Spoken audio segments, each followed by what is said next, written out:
think of somebody like you who was, heading Bain India, partner at Bain, all of that. It doesn't seem likely that you've ever failed. Um, is that true? No, oh my God, I keep telling my children this. I make sure they understand that there were many failures in my life because I don't want them to have the burden of whatever success I may have achieved, right? Because when we were living in India, I moved, as you know, I moved to California a couple of years ago. But when we were living in India in Gurgaon, I was the chairman of Bain in India at the time, and all our friends used to call me Chairman Saab as a joke. And and you know, and all my children's friends, parents would come to me for advice, and still, they still do. But I think my children saw a side of me that they assumed that I was this individual that everyone turned naturally to for advice, or that I knew all the big industrialists in India, at a personal level.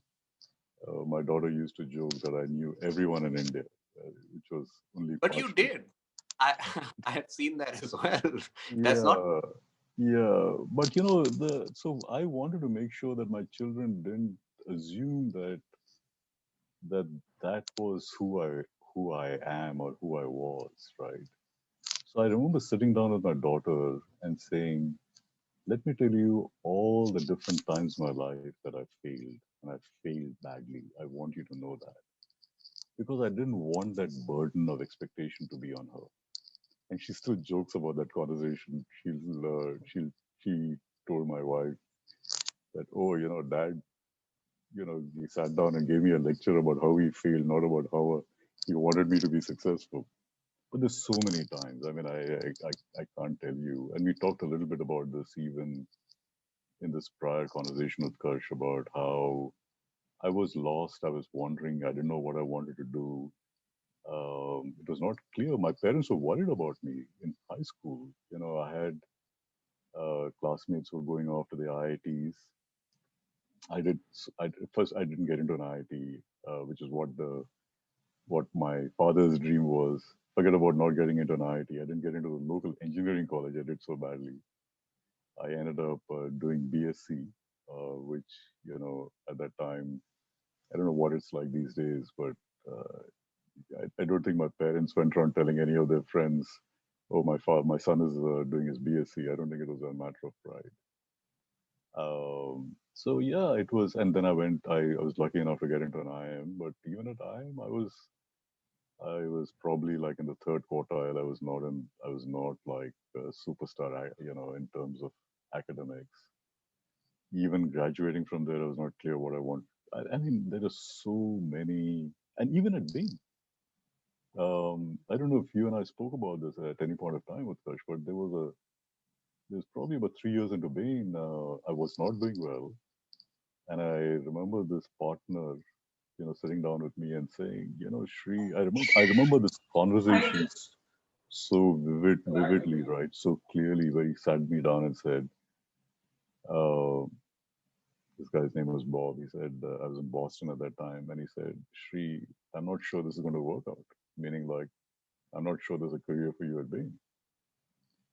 And that was not the only conversation, by the way. 3 years later, I think I had a conversation with a different partner, a guy called David, and I was supposedly on track to becoming partner, and I said, "So, what do you think? Do you think I'll become a partner or not?" And he said, "Well, I'm not so sure, you know, and these are all the things that you're not doing that well." So it's not So been you even. are familiar with failure.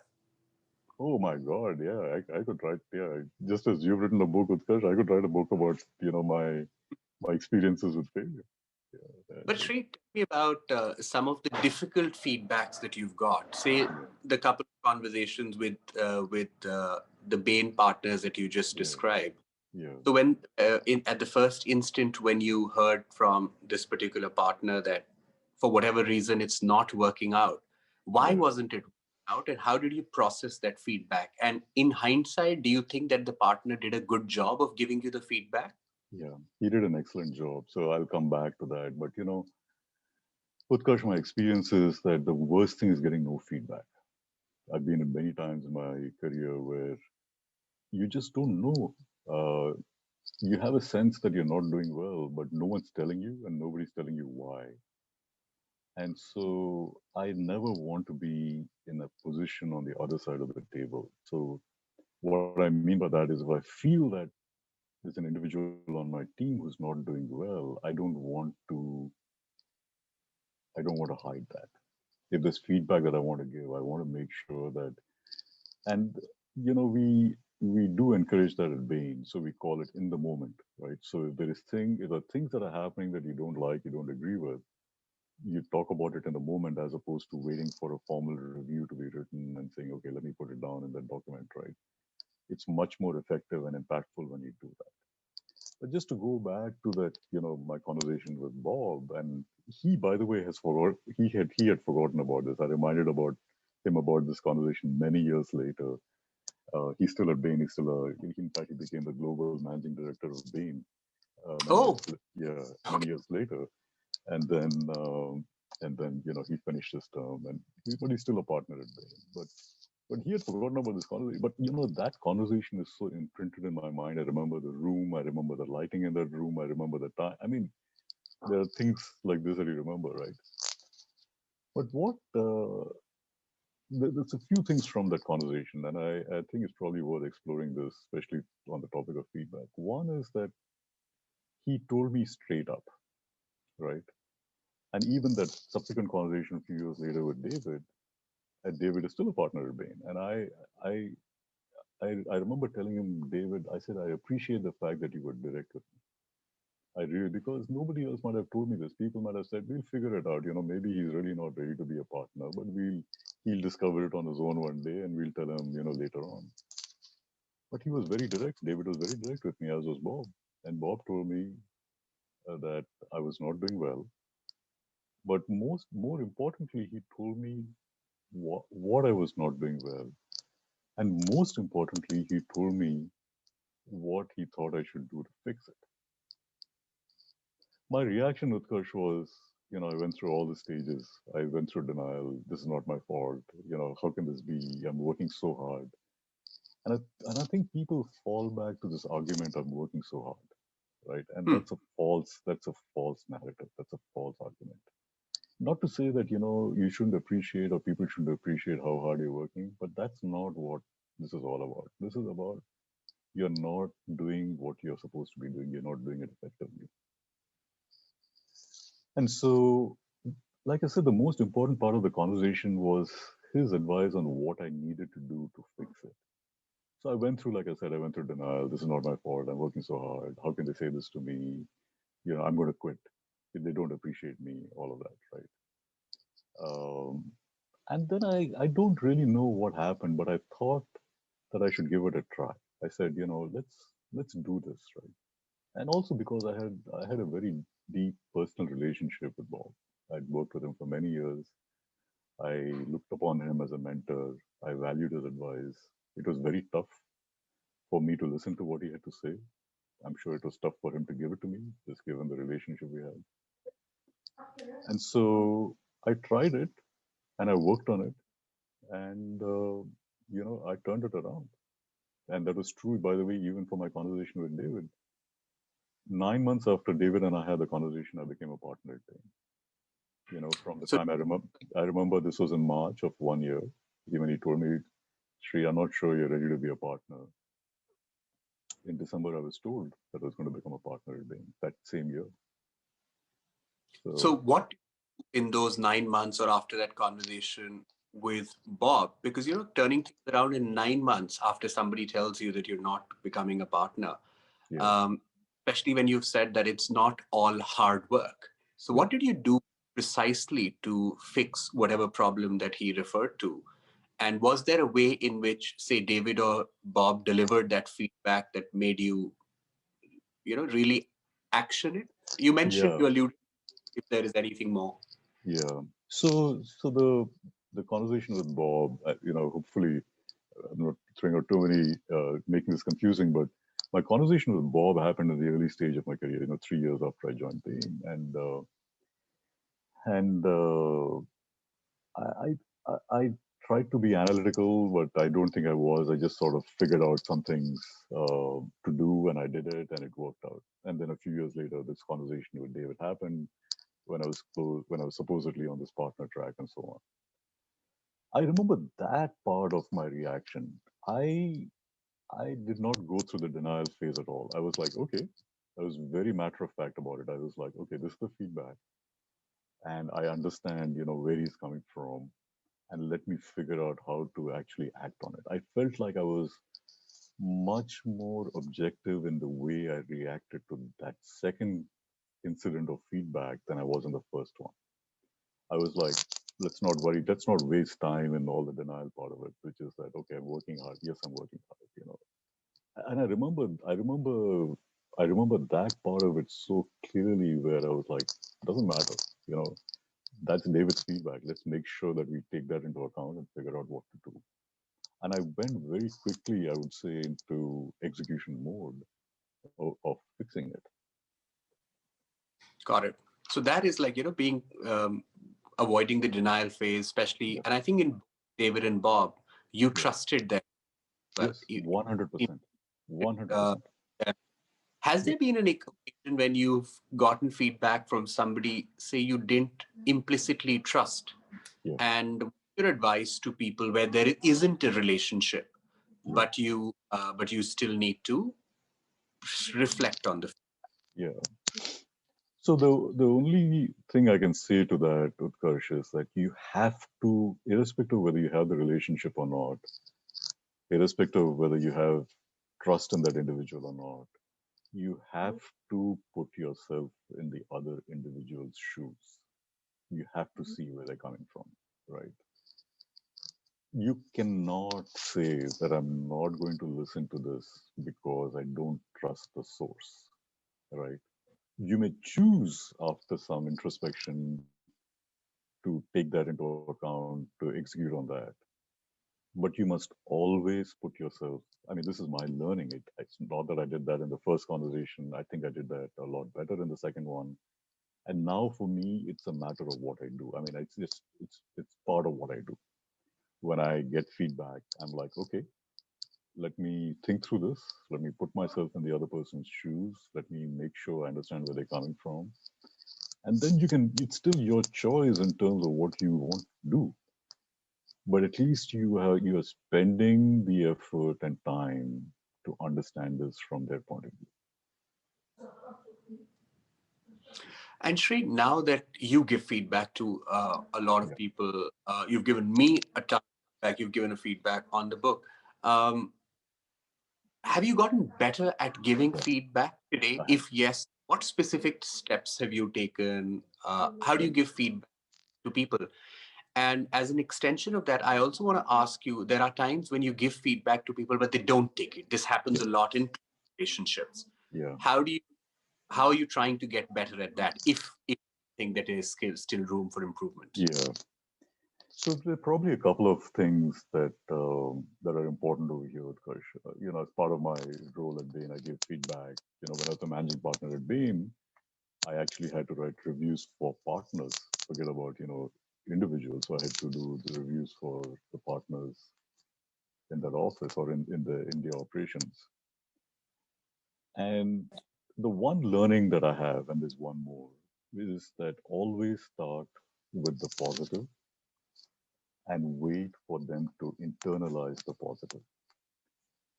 And the reason why this is important is that people always gravitate towards the negative. They're always, if you'll see this, if you hand people a written review, the first place that they will go to is the stuff that's not positive. They'll skim over the Right. stuff that's positive, right? And so, especially if you're giving feedback in a conversation, is to always start with these are the three things that you do really well and spend the time to discuss that because they need to be in a frame of accepting feedback.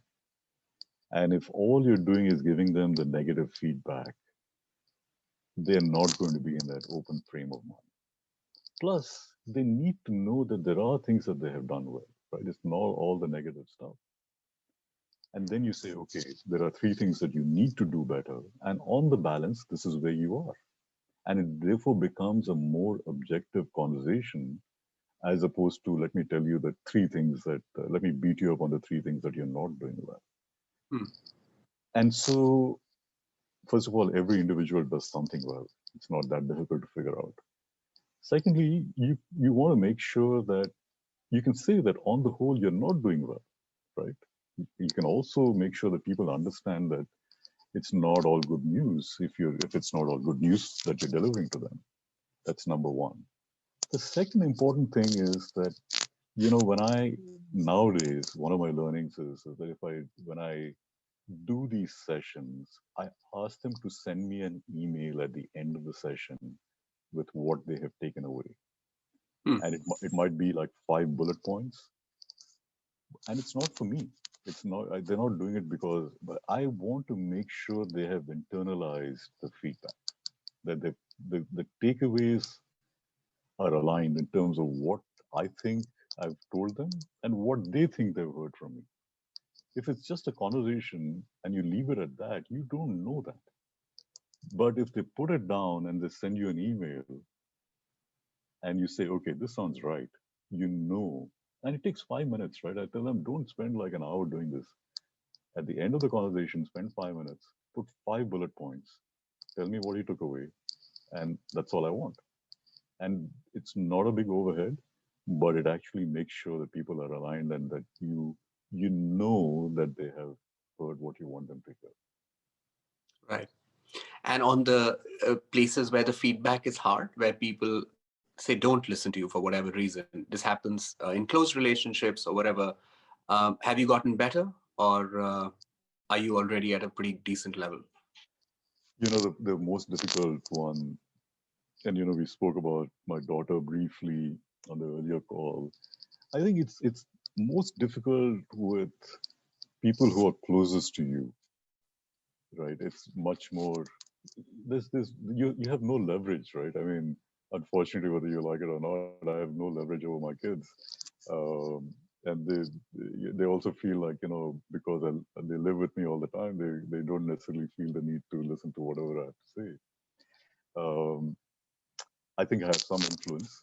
I can say that, but I don't know whether they necessarily always listen to my feedback on them. It also feels like it's a parent telling me. It's so funny. I tell my daughter, especially the one that is that I I tell her, there's so many kids who come to me for advice on so many things. How come you don't come to me for advice? And she says, well, that's because you're my dad. I don't want to come to you for advice. Um, but anyway, so I think I have become better at feedback. I become I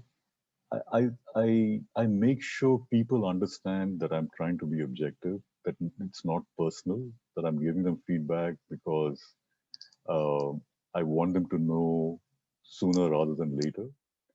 And the second thing is that I also um, make sure that I invest in the individual. So I don't. What I mean by that is that I make sure they know this is not a one-off conversation. If they want to come back and continue the conversation, I'm happy to do that. But the second conversation is not going to go and rehash the feedback. It's going to be about what we should do different in the future. That's a Hmm. conversation I'm willing to have. The second conversation, the third conversation, willing to, and I think I now have, well, not, I'm pretty sure I now have this reputation within Bain that I'm willing to make that investment. And so people feel that, okay, Sri is giving me some feedback, that he's being objective about it, but more importantly, he's also willing to follow through and make the investment. Got it. Uh, there are 5 minutes left. I just want to check with the fellows if they have any questions because I have a few more, but their questions. Fellows, any questions so far? Yeah, Utkarsh, I have a question. Yes. Thank you. Thank you, Shri. It was really helpful to listen to how you process both giving and taking feedback. And as someone who's, you've had so many years of experience in a very senior position, and some of us are just coming into senior positions. I'm a director in a project of a national or university. And one of the things is that feedback is seen as a secondary sort of, it's not given a priority in different processes. So how do you convince teams that you work with that giving and taking feedback is a process that one must invest in? And the second question related to that is, how do you ensure that you're creating systems where you're taking feedback from your juniors on how you've given feedback, and also general the feedback culture in an organization? I think those are my Yeah, two I'll, questions I'll to you. answer it very quickly, and I think they're great questions. I would say that I've been very fortunate that I work for a firm, or I work in a firm where the feedback process is taken very, very seriously. Right? It's just part of the culture of the firm. This is true for most organizations, but for where it is not, I think each of you has the opportunity to make it as a part of the culture. It starts with, like to your point, putting in place some systems, making sure that, whether it's your teams, whether it's your function, whatever it might be, that you're that agent of change, that you're the person who says, okay, this is important in the way I want to run my function. Or even if you're not managing a function, even if you're part and going and talking to your supervisor and saying this is what we should be doing, and convincing them, and seeing and saying that let's see the impact. And I promise you that this is one of those things where you will see the impact very quickly, right? There are so many mechanisms that we have at Bain to make sure that people give feedback, we act on it, people track that we've acted on the feedback, all of that. So there's many things that it's not rocket science. You can think through it and implement it. Three, 2 minutes left, folks. Any quick ones?